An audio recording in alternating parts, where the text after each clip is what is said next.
오늘 새벽 우리에게 주신 하나님의 말씀은 에스겔 41장입니다. 구약성경 1217면입니다. 제 41장.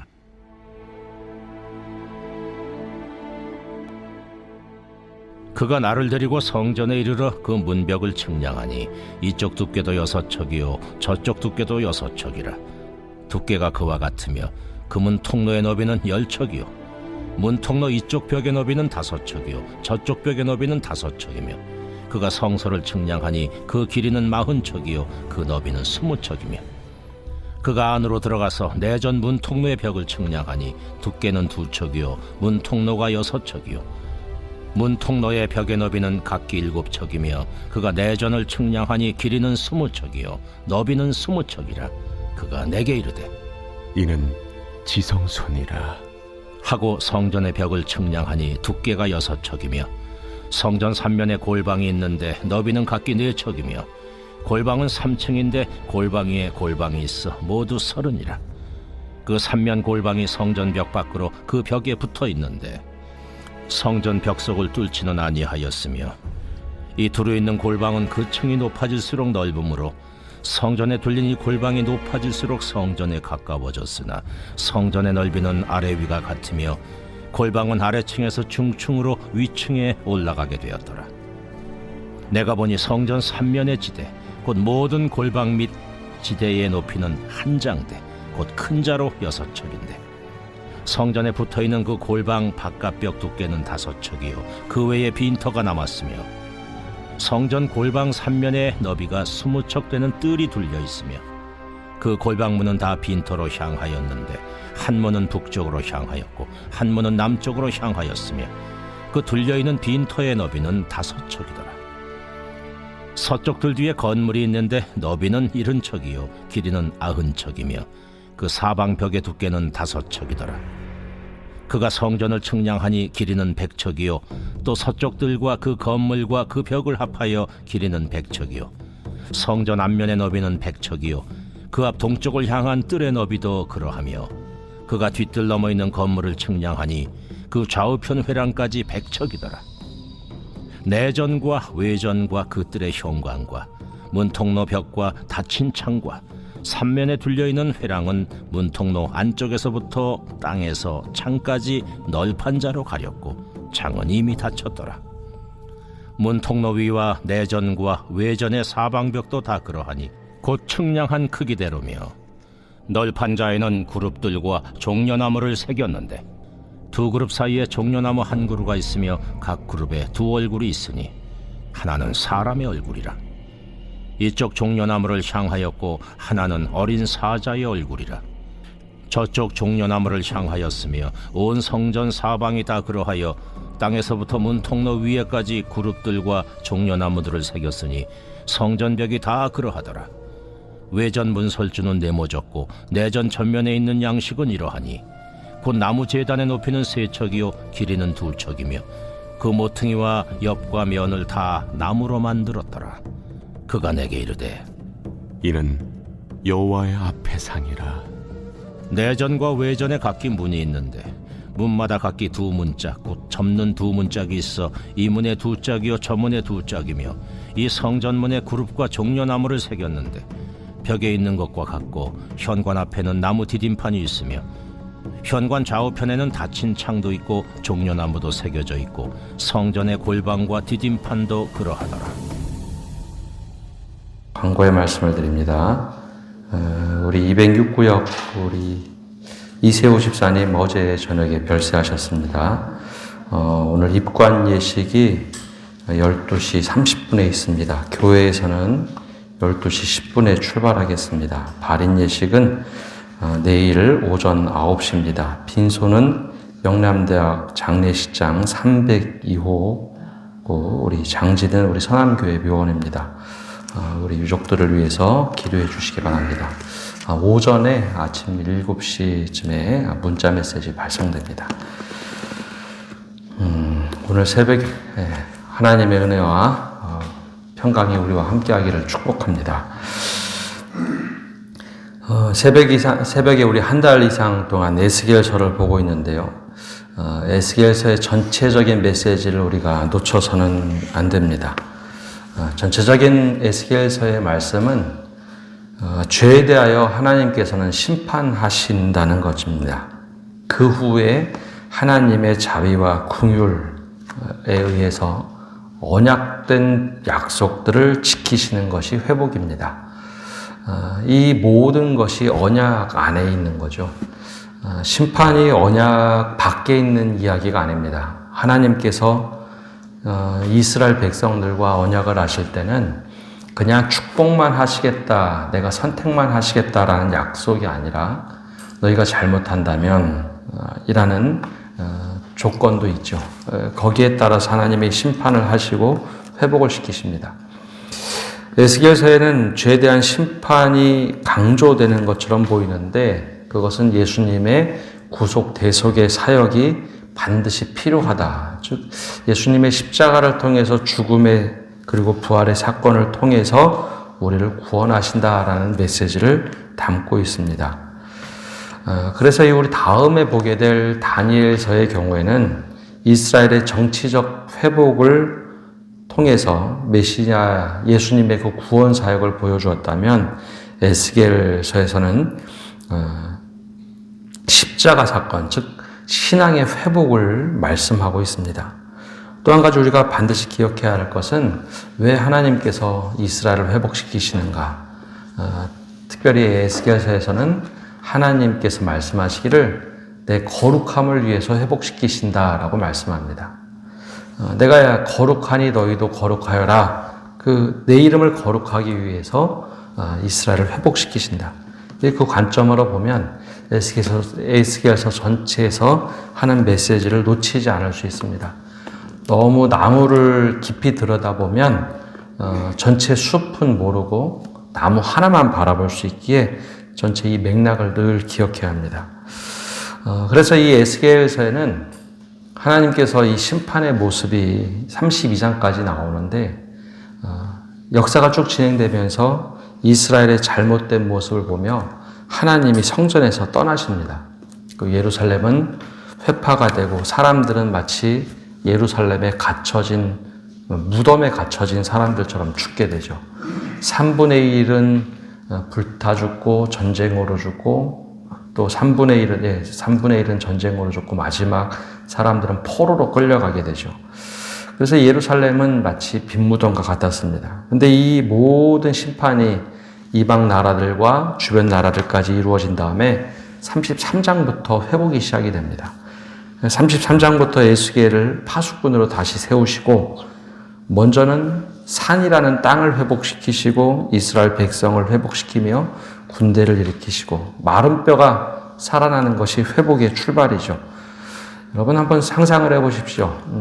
땅이 회복되고 백성이 회복됐습니다. 그 다음에 회복이 필요한 것은 어떤 곳일까요?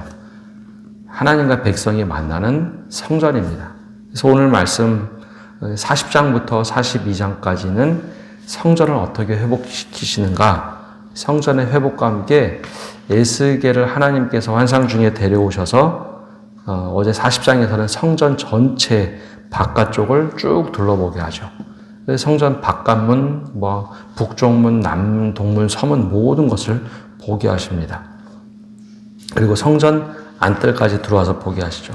오늘 말씀 그럼 41장 또 42장은 어떤 말씀인가 하면 성전을 회복시키기 위해 쭉 둘러보시게 하면서 오늘 41장은 성전 내부, 성전 안이 어떻게 구성되어 있는지 보여주시고 내일 말씀은 그걸 구성하고 어떻게 할지, 즉 제사장들의 방들 또 성전 주변에 대한 모습들을 다 보여주십니다.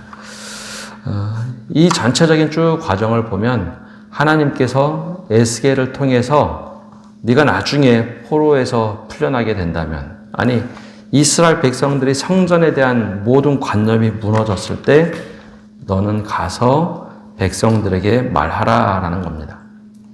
말씀을 보면서 좀 재밌게 생각된 것은 역시 하나님은 한치의 오차가 없다라는 겁니다.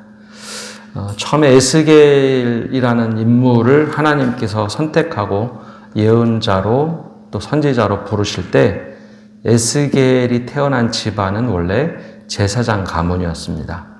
25살 때 그 전에 포로로 끌려가고, 그 전까지만 하더라도, 에스겔은 제사장 수업을 받던 사람입니다.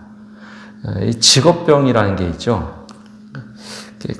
예전에 청년들을 지도할 때 청년 하나가 이런 얘기를 했습니다. 목사님, 저는요, 앞에서 뭘 인도하거나 말하는 사람들이 옷을 이상하게 입으면 머리가 아프다는 겁니다. 자기가 의상 디자인을 전공하고 특별히 색깔을 전공했는데 색이 막 잘 조화가 되지 않으면 그게 그렇게 신경이 쓰이고 예배 시간 내내 혹은 광고 시간 내내 신경이 쓰인다는 겁니다. 그래서 왜 그럴까? 나는 아무렇지도 않은데 그랬더니 색 부조화가 일어나면 자기는 마음에 계속 쿵쾅쿵쾅 거린다는 겁니다. 이 직업병이죠. 내가 자기만에게 보이는 이 질서가 맞지 않으면 이렇게 보이는 겁니다. 제사장에게 성전은 가장 중요한 곳입니다.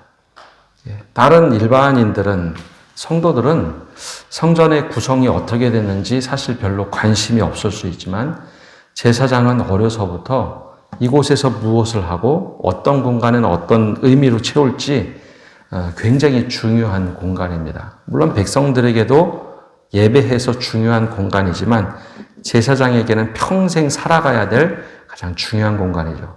그래서 다른 선지자들에게도 이 성전을 보여주실 때 중요하겠지만 에스겔에게는 이 꼼꼼히 주의 사자가 보여주는 이 모습들 하나하나를 하나도 놓치지 않고 너무 자세하게 꼼꼼하게 기록하고 있습니다.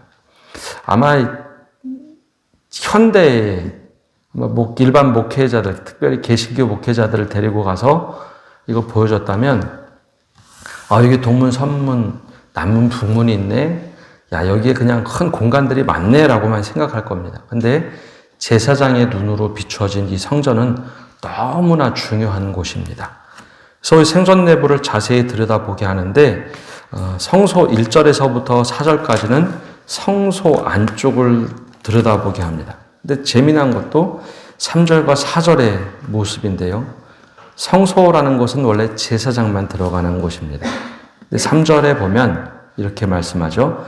그가 안으로 들어가서 내전문 통로의 벽을 측량하니 두께는 2척이요 문 통로가 6척이요 문 통로의 벽의 너비는 각기 7척이며 그가 내전을 측량하니 길이는 20척이요 너비는 20척이라 그가 내게 이르되 이곳은 지성소니라 하고 이 말씀을 자세히 보면 지성소에 들어갈 때 에스겔을 데리고 들어가지 않습니다.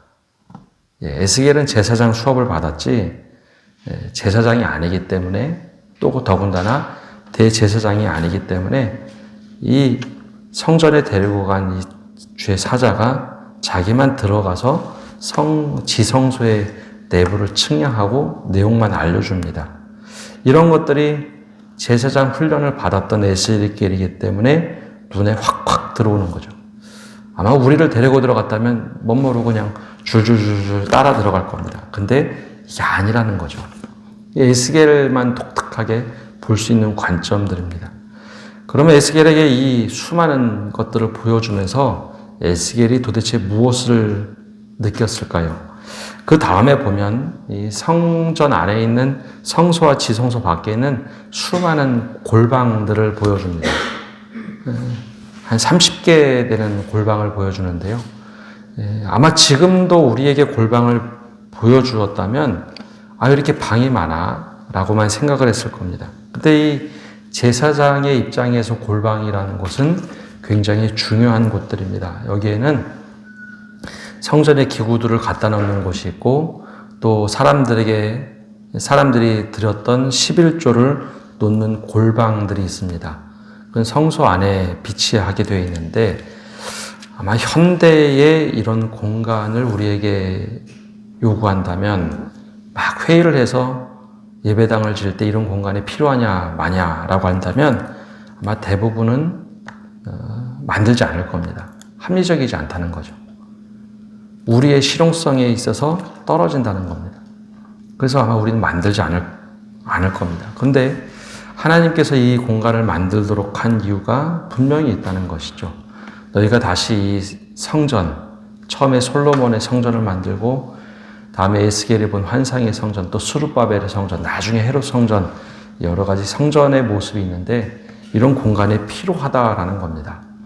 그렇다고 지금 현대 건물을 만들 때 그거를 그럼 또 똑같이 만들어야 되냐? 그것은 아닙니다. 에스겔 시대에 또 솔로몬의 시대, 그 다음에 수르바벨의 성전을 다시 재건할 때는 바로 그 당시의 문화, 특별히 하나님께서 말씀하신 이것들을 지켜라라는 거였습니다. 왜냐하면 그것은 특별히 예수님께서 성전의 개념을 다 허무시고 우리가 성전이 되며 하나님이 임재하는 곳에 성전의 의미를 담았다면 이 당시는 여전히 하나님께서 함께 하시는 성전의 개념을 담고 있었기 때문입니다. 그래서 구별되는 곳이 없다면 아무것도 아니라는 거죠. 지금은 우리를 구별되어서 살라라고 말씀하시는데 하나님의 거룩함을 위해서 골방 나름대로 다 쓰임새가 있고 의미가 있었다는 겁니다. 근데 우리는 너무 쉽게 이런 의미 있는 것들을 없애려고 합니다.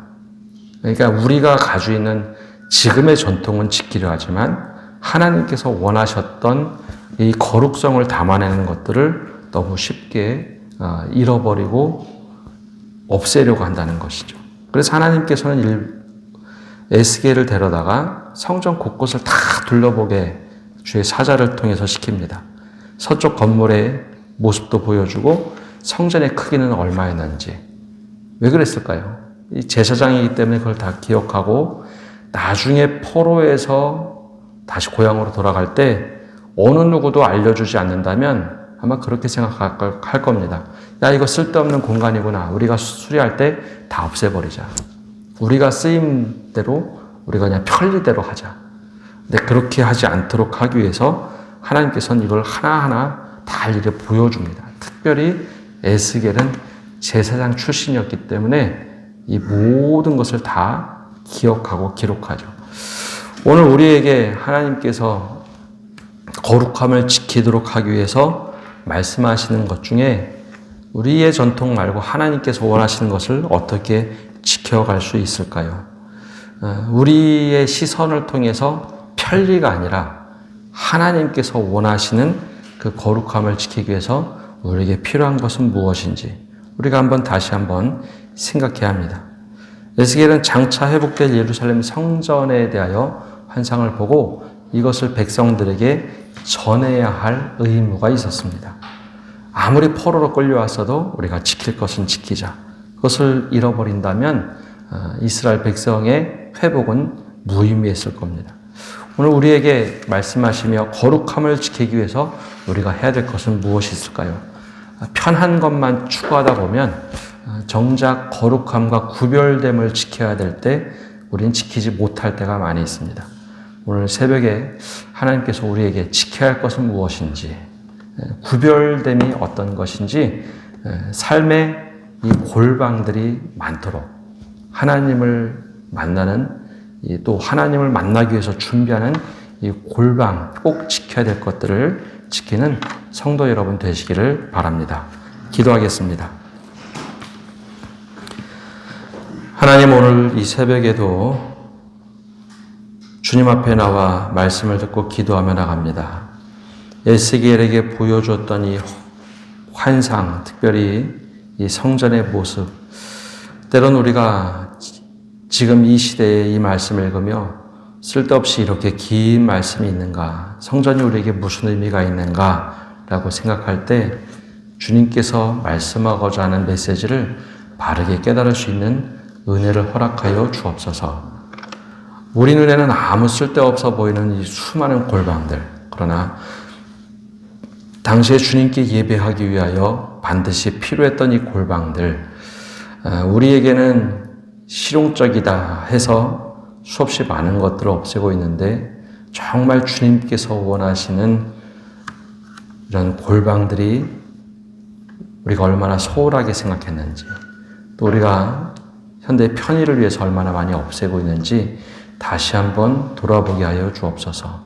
우리 삶에 주님을 만나야 하는 그곳에서 꼭 필요한 골방들은 없는지, 내가 더 편하고자 없애고 있는 것은 없는지 다시 한번 돌아보게 하여 주옵소서.